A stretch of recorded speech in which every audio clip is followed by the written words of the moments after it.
Thank you, Mr. Chairman. Mr. Haas, if I could just come back to you.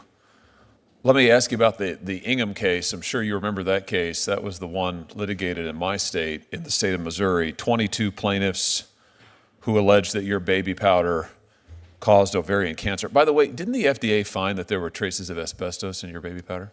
The FDA outsourced to a lab that found asbestos, a trace amount of asbestos in one lot, and 150 studies thereafter were done of that batch and found no asbestos. And if there was asbestos in that... Okay. That's quite the word salad. But if we just compress, I think the answer is yes, right? Did the FDA find that there were traces of asbestos in your baby powder? No, yes? Ultimately... No? Ultimately... The Third Circuit got that wrong?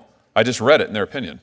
Ultimately, if the... Wait. Answer my question. The Third Circuit was wrong about that? I just read it in their opinion. They said the FDA found traces of asbestos in your baby powder. The FDA outsourced to a lab that found a trace amount of asbestos. Okay, thereafter. so the answer is yes. So let's go back to the Ingham case then. I think it's a relevant question. Do you remember what the verdict was in the Ingham case, what the jury found, what they awarded? As the chair properly stated, it was initially $4.6 billion for a consolidated trial of 22 plaintiffs that was reduced thereafter to $2.2 billion. $2.24 billion finally on appeal. That's a lot of money. That's one case, 22 plaintiffs, 20 at the end of the day because of the appeal. You were facing how many additional cases after that? We have thousands of cases. Thousands, tens of thousands, right? That's correct. Okay. So one set of plaintiffs gets $2+ billion. You have the potential for, by that math, tens of billions more, right? Who knows No, what? not necessarily, because recall, most claimants lose and receive zero. So what you do is, after the Ingham case, your company panics, and what you do is you then decide, oh my gosh, we can't possibly do this. We don't want to pay these plaintiffs this kind of money. So you then create a separate company for the sole purpose of declaring bankruptcy and making sure that the tens of thousands of other plaintiffs get scraps. The proposal that we had would never succeed and would not have succeeded but for the support of the claimants that had made the proposed resolution. We went to I have no idea what you're saying. I thought it was plaintiffs who sued you that went all the way to the Third Circuit where they said you couldn't do what you're trying to do. You're saying that you're saying the plaintiffs wanted this? They liked the Texas two-step? The plaintiffs want to be denied their day in court and denied recovery? The majority of claimants, counsel representing the majority of claimants, yes, do want this resolution because most claimants receives nothing. Let's talk about what you did. That was an aberrant one-off Let's talk about what you verdict. did. First of all, I think it's outrageous, the idea that plaintiffs want to be denied their day in court. That's why they took you to court. That's why the Third Circuit ruled against you. Let's talk about what you did. Here is, according to the Third Circuit, an abbreviated version of how you tried to avoid actually paying out liability. Old Consumer, which was one of your subsidiaries, merged into Chenango Zero LLC, a Texas limited liability company, wholly owned subsidiary of J&J, with Chenango Zero surviving the merger.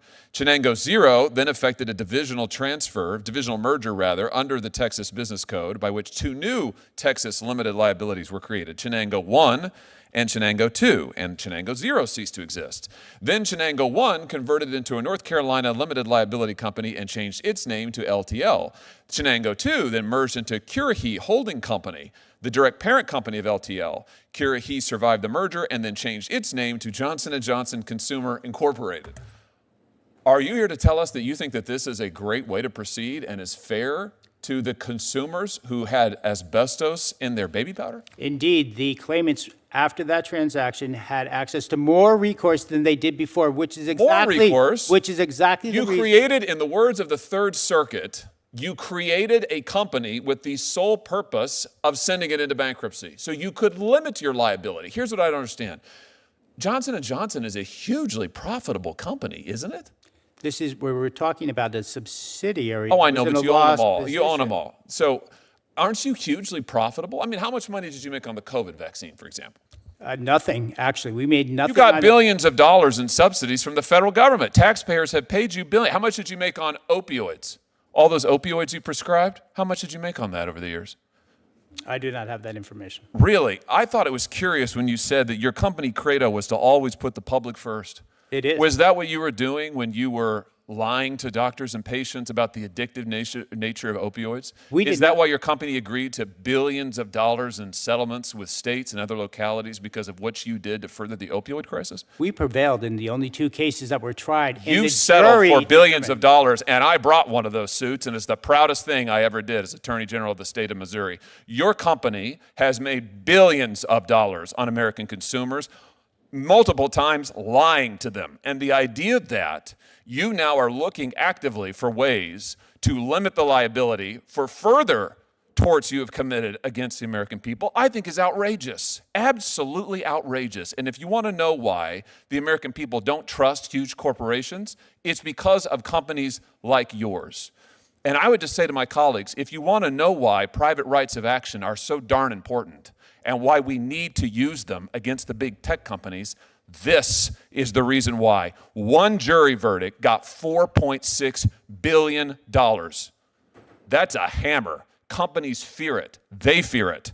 It's why they're trying to distort the bankruptcy code to avoid it. We need to give more Americans the ability to get that recourse in court. And we need to change the bankruptcy code to make sure that companies like J&J can't avoid it. Thank you, Mr. Chairman. Thanks, Senator Hawley.